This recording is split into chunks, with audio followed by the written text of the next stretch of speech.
got no home, ain't got no shoes, ain't got no money, ain't got no class, ain't got no skirts, ain't got no sweaters, ain't got no perfume, ain't got no love, ain't got no faith. Those were the dulcet tones of Nina Simone, who is going to be celebrated again in a theatre production coming to Johannesburg. The Market Theatre and US Embassy in South Africa will commemorate Black History Month with a local premiere of Nina Simone Four Women. Simone was a singer, songwriter, musician, as well as an activist, you'll remember, in the American civil rights movement, saying it is an artist's responsibility to reflect the times.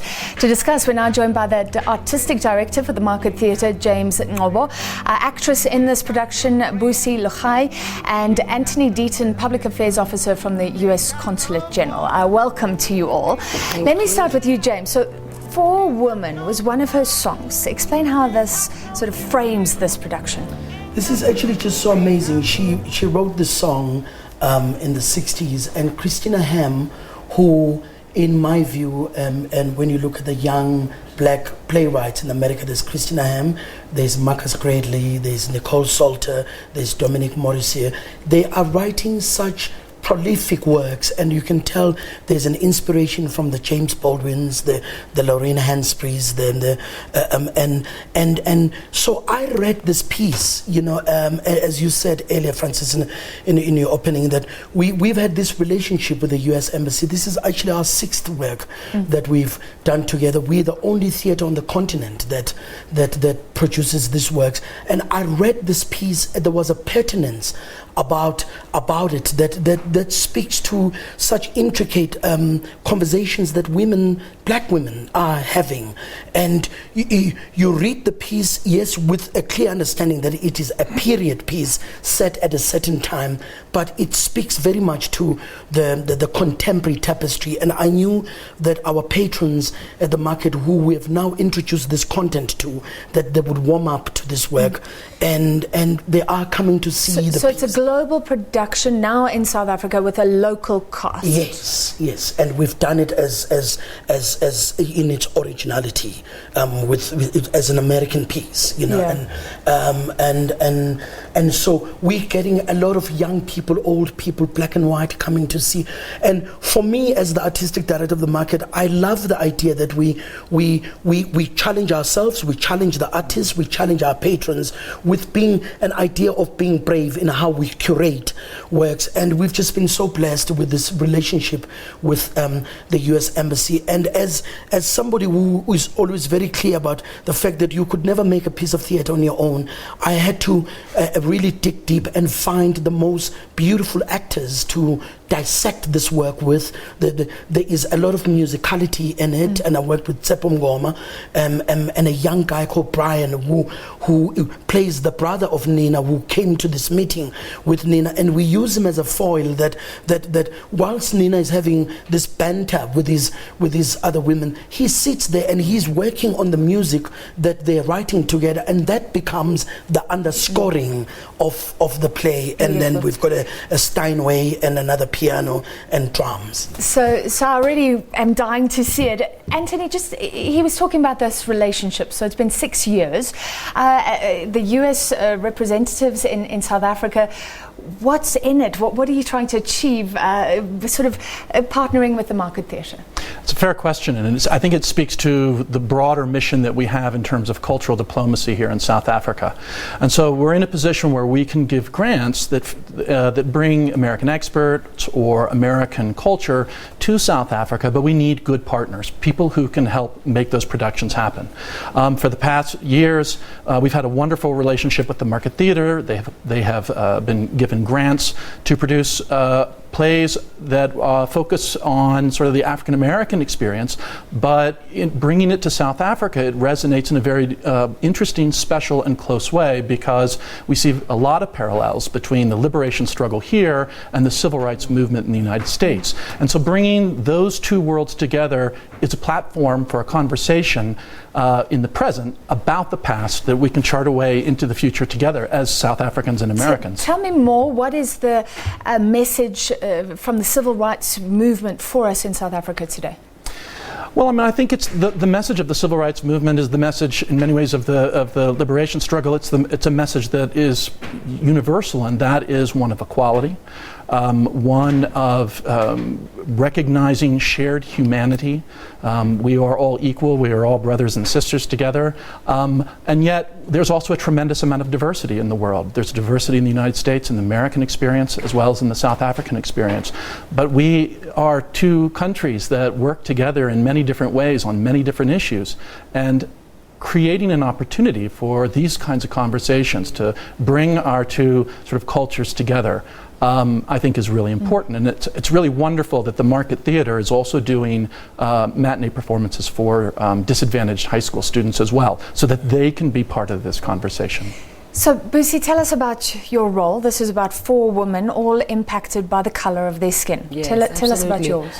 So I'm fortunate enough to, of course, embody who Nina Simone is. It's a trick to say I am Nina. No. So I would never say that. That's too brave. So we use Nina's tool, her work, her music, to be able to transport us into a story that she was so insisting on being heard of. So I played Nina finding herself, and we're playing the cusp of Nina moving from being an artist and choosing that I no longer can be an artist to just please people, but I need to be an activist, to be a voice of what it is that is happening in the reality.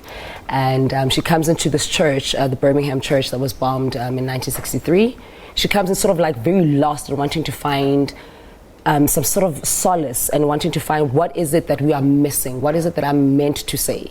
And in that we then meet these characters who come and meet her, Black women, different stories, different backgrounds. They all come in, but they share one light. We're all human. We all deserve to be heard, but we're not going to be heard if we're sitting and saying it's a movement, but we're sitting still. Well, what was your sort of impression of Nina Simone before and then going through this journey? What do you think of her now?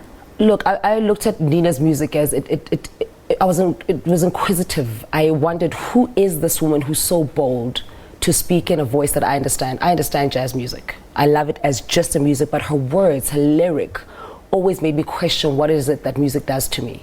So in entering this piece, I looked at her and I said, what is it about what you're going to say that says a person is listening and you're telling a truth and you're not making them feel alone in what it is that they're fighting? And as the gentlemen have said, it's not about a struggle that happened in 1963. The parallels are so similar. We still are saying the same story.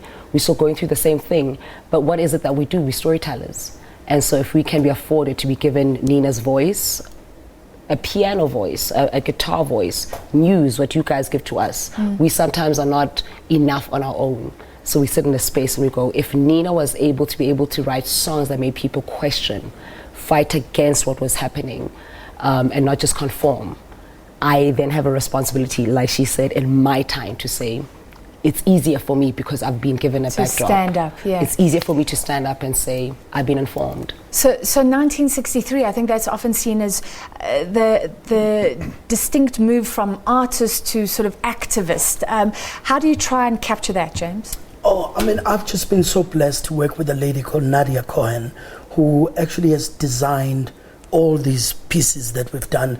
And I remember sitting with Nadia and just talking about the set and getting to a point where we didn't want a realistic church. We wanted this poetic space that also allows, and I love the idea of an audience that never sits in the auditorium passively and watch a work.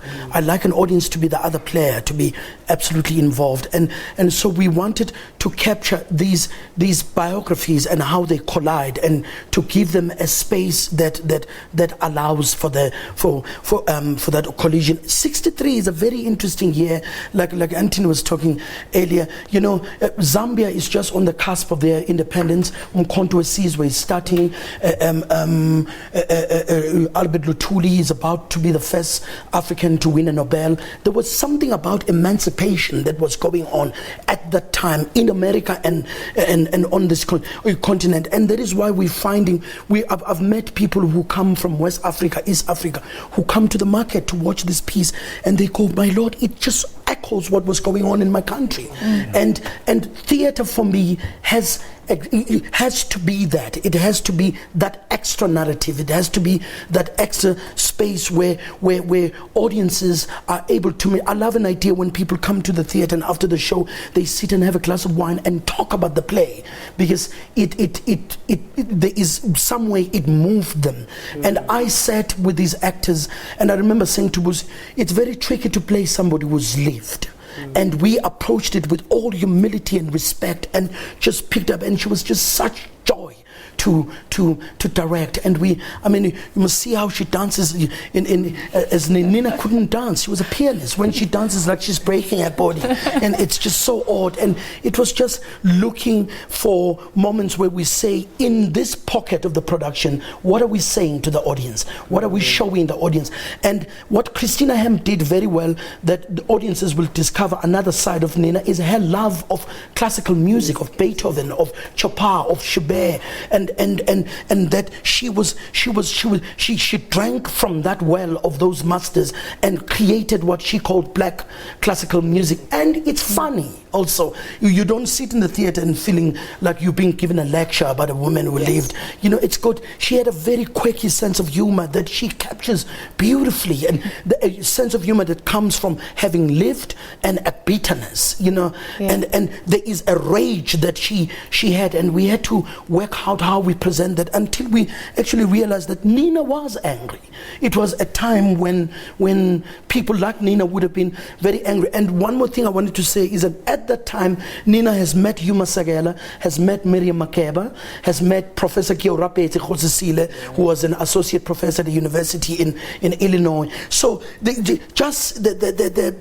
how things are colliding, it's beautiful. The next year, Malcolm X is coming to Africa, and so it's... We're running out of time, so let me give the last word to you, Anthony. Have you seen it? Do you love it? I have seen it. I do love it. Nina, and I'm going to call you Nina. You can say that you're Nina. She's absolutely fabulous. The singing, the acting, everything is really, really wonderful. And of course, under the direction of James, the musicians who are on stage are fabulous. So, I mean, I really encourage everyone to go see it. And, you know, just as James was talking about all those linkages, that's why we do Black History Month here in South Africa, because it gives us a chance to have that conversation. It's an American thing becoming bigger and marked here. It's celebrated in Canada and the UK as well, and some other places too. But you know, at all of our embassies around the world, we see this as an opportunity to have just this kind of conversation and to see those linkages that were there that people may have forgotten about. All right, I cannot wait to see this. Thank you all for your time this evening. That was Artistic Director for the Market Theatre, James Ngcobo, actress Busi Lurayi, and Anthony Deaton, the Public Affairs Officer from the US Consulate General.